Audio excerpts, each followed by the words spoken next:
I am here defending the democratic voice of the Indian people. I will continue to do that. I am not scared of these threats, of these disqualifications, of these allegations, of these prison sentences. I don't care. I'm not scared of them. Okay? These people don't understand me yet. I am not scared of them. They are used to everybody being scared of them. I am not scared of them. Right? And I will continue to ask the question, what is the Prime Minister's relationship with Mr. Adani?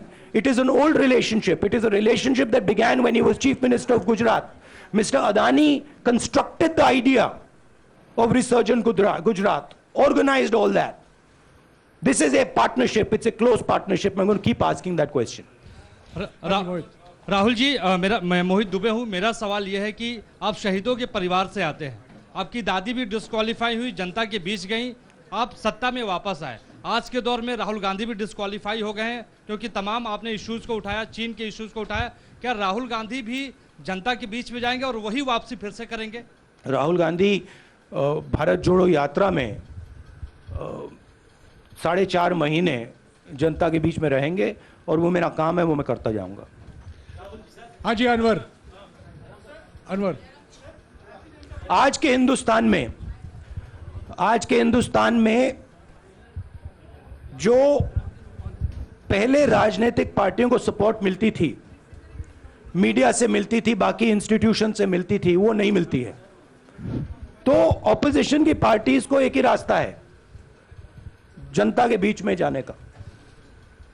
हाँ जी, Anwar. Sir, Bharatiya Janata party ने आप पर OBC समुदाय के अपमान का आरोप लगाया है। इस पर आप क्या जवाब देना चाहेंगे भारतीय जनता पार्टी को? मैं पिछले भारत जोड़ो यात्रा में, आप मेरी कोई भी स्पीच देख लीजिए, मैं वहां कह रहा हूं सब समाज एक हैं, सबको एक साथ चलना चाहिए, भाईचारा होना चाहिए, नफरत नहीं होनी चाहिए, हिंसा नहीं होनी चाहिए। तो मेरी पोजीशन बिल्कुल क्लियर है। ये ओबीसी का मामला नहीं है, ये नरेंद्र मोदी जी और अदानी जी के रिश्ते का मामला है। 20,000 करोड़ रुपए जो अदानी जी को पता नहीं कहां से मिले, उसके बारे में मैं सवाल पूछ रहा हूं और उसका जवाब चाहिए। बीजेपी ध्यान को भड़काने की कोशिश करती है, कभी ओबीसी की बात करेगी, कभी विदेश की बात करेगी, कभी कुछ और बात करेगी, कभी डिस्क्वालिफिकेशन की बात करेगी, मगर सवाल यही है 20,000 करोड़ रुपए, $3 बिलियन किसका था? संजय मिश्रा। और वो अदानी का पैसा नहीं हो सकता। संजय मिश्रा।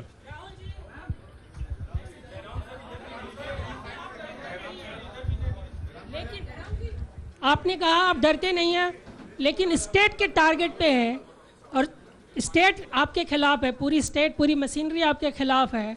ऐसे में आपके सामने चैलेंजेस बहुत बड़ा है, तो रास्ता क्या है, रणनीति क्या है? देखिए भैया,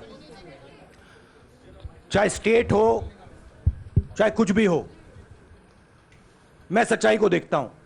मुझे और किसी चीज में इंटरेस्ट नहीं है, मैं सच्चाई बोलता हूं। राजनीति में ये फैशनेबल बात नहीं है, मगर ये बात मेरे खून में है। मैं और कोई रास्ता निकाल ही नहीं सकता हूं। तो मेरा काम ये है, ये मेरी तपस्या है, जीवन की तपस्या है, उसको मैं करता जाऊंगा। चाहे मुझे डिस्क्वालीफाई करें, मारे पीटे, जेल में डाले, मुझे कोई फर्क नहीं पड़ता।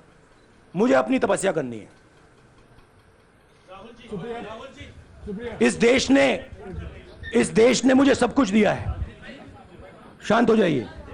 इस देश ने मुझे सब कुछ दिया है, प्यार दिया है, इज्जत दी है,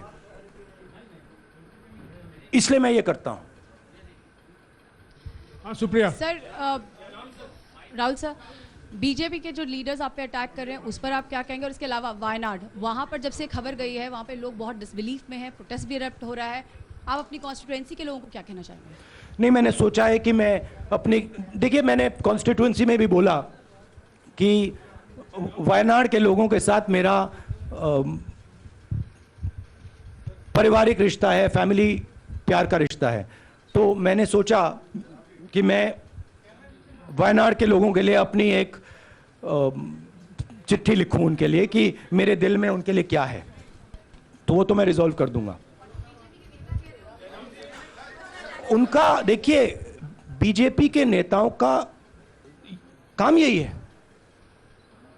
देखिए, वो सब नरेंद्र मोदी जी से डरते हैं, कारण आप जानते हो। नरेंद्र मोदी जी ने कहा कि देखिए ध्यान हटाना है। वो सब जानते हैं अदानी जी और नरेंद्र मोदी जी का रिश्ता, सारे के सारे जानते हैं क्या रिश्ता है, सब जानते हैं, मगर डरते हैं। तो अगर नरेंद्र मोदी जी ने उनसे कहा कि भैया ध्यान उधर करो, ध्यान उधर करेंगे। मगर सवाल यही है 20,000 करोड़ रुपए किसका है?